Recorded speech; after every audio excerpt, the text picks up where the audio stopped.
और छिंगावत मोंटी को उड़ाना चाहता है ताकि टाइगर ब्रांड का पत्ता साफ हो जाए। उसकी बातें सुनकर अभिनव को यह समझ नहीं आ रहा था कि आखिर टाइगर को गए हुए कितना वक्त हो गया था। मैं टाइगर की टीम का कोर मेंबर हूं।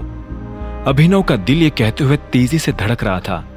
इन लोगों को देखकर उसे यह एहसास हो रहा था कि उसे सिर्फ अपने पिता का बदला नहीं लेना था, बल्कि इन जैसे हजारों लोगों को लाइन पर लेकर आना था।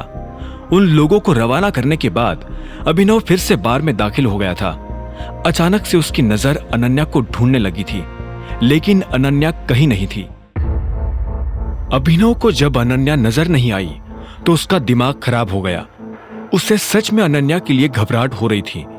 तभी उसकी नजर उस डॉन पर पड़ी जो अनन्या के साथ बदतमीजी कर रहा था।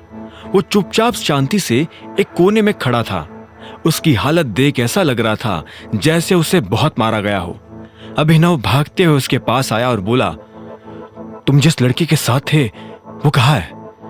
डॉन को अभिनव को देख गुस्सा आया। उसने अभिनव को मारने के लिए अपना हाथ बढ़ाया ही था कि इतने में अभिनव ने उसका हाथ मरोड़ा और उसकी गर्दन दबोच ली। जब डॉन को लगा कि वो अभिनव की गिरफ्त से नहीं छूट सकता तो उसने कहा, चिराग उसे अपने साथ ले गया है। यह सुनते ही अभिनव के होश उड़ गए। चिराग का नाम तो उसने शर्मिला की मुंह से कई बार सुना था, लेकिन उसे उम्मीद नहीं थी कि चिराग अनन्या का पीछा करते हुए यहां तक आ जाएगा। कहाँ गया है वो? मेरी हालत देखकर लगता है कि वो मुझे बताकर जाएगा कि वो कहाँ जा रहा है। अभिनव चाहता तो उसके ऊपर और दबाव बनाकर उसे कम से कम चिराग के बारे में जानकारी ले सकता था, लेकिन वो इस वक्त एक पब्लिक प्लेस में था और ऐसे में वो किसी की नजर में नहीं आना चाहता था। अभिनव, यहां क्या कर रहे हो? इतने में अभिनव को पीछे से एक लड़की की आवाज आई। ये कामिनी थी जो अभिनव को ढूंढते हुए बार तक आ गई थी। उसने अभिनव के पास आते हुए कहा, तुम्हारा भागने का प्लान था क्या? पैसे नहीं थे तो इतनी बड़ी बड़ी फेंक क्यों रहे थे? मैं फेंक नहीं रहा था, पैसे है मेरे पास। अभिनव ने कामिनी की बात का आधे मन से जवाब देते हुए कहा। उसे अभी भी अनन्या की चिंता खाई जा रही थी। कामिनी ने पूछा, तो फिर यहां क्या कर रहे हो?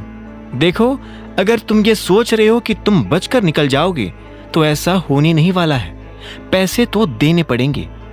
अभिनव ने कामिनी को घूरते हुए देखा और उसके बाद हॉल की तरफ बढ़ने लगा। कामिनी भी उसके पीछे पीछे जा रही थी।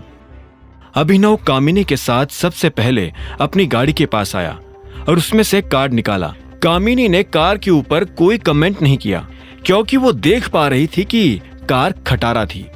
बाहर से देखने पर वो गाड़ी कबाड़ लगती थी और अभिनव यही चाहता था। वो दोनों फिर से अंदर आए और रिसेप्शन की तरफ बढ़ने लगे। वहां पर पहले से एक वेट्रेस खड़ी थी। उसने अभिनव को बिल थमाते हुए कहा, 5 लाख। ये अमाउंट सुनते ही अभिनव के होश उड़ गए। ऐसा उन लोगों ने क्या खा लिया था जो इतना ज्यादा बिल आया? इससे पहले कि वो आगे कुछ कहता, इतने में कामिनी ने उसके मजे लेने के लिए कहा, क्या हुआ?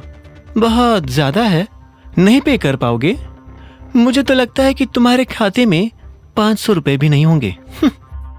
इतने में वहां खड़ी एक और लड़की ने कहा, उस टाइम तो बड़ी बड़ी फेंक रहा था, अब हवा निकल गई बेचारी की। यह सुनते ही अभिनव ने उस लड़की को पलटकर देखा। फिर उसकी नजर कृतेश पर पड़ी जो हरीश से बात करते हुए चलता आ रहा था। कामिनी कृतेश को आते हुए देख मुस्कुरा रही थी। क्या हुआ? तुम बिल नहीं भर पा रहे हो? इफ यू डोंट माइंड, मैं पे कर सकता हूं। वैसे भी मेरे लिए यह अमाउंट इतना बड़ा नहीं है, कृतेश ने कहा और मन ही मन में मुस्कुराने लगा। अभिनव ने उसके चेहरे पर मुस्कान देख ली थी। उसने अपनी जेब से कार्ड निकाला और वेट्रेस की तरफ बढ़ा दिया। जैसे ही कामिनी ने उसका कार्ड देखा तो उसके होश उड़ गए। Black card?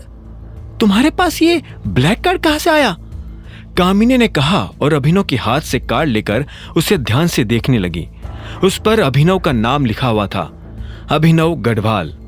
कामिनी ने हैरान होते हुए अभिनव को देखा और बोली, तुम तो अभिनव कुमार थे ना, फिर अभिनव गढ़वाल कैसे हो गए?